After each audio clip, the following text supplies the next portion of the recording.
What inspired the Digital Arts for All project is that we wanted to make it very interesting for the participants. That is why we designed digital drawing concepts with media literacy training. So to add a little bit more fun, we allow the students to create an animated GIF where they get to share with their loved ones and at the same time promoting media literacy.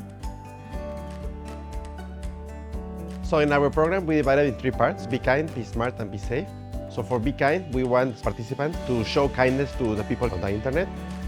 For be safe, we show them how to be protected against scams.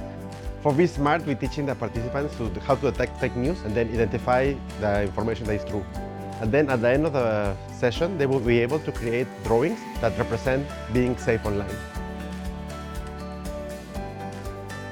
Unlike other topics like exam, English, math, science, art is a way of how you express yourself.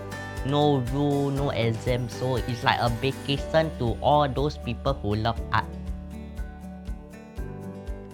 At first it was quite challenging to use the iPad, but I still managed to complete the work on time as the teacher explained quite clearly and was quite helpful. So I would say that DAFA is not just about digital skills, but it's about building confidence. It's about encouraging them to think creatively. And what Digital for Life means to us at Make the Change is that we hope to empower the community, regardless of their age, background, and even of their disability, is that they're able to use the tips that they have learned to protect themselves in an inclusive digital space independently.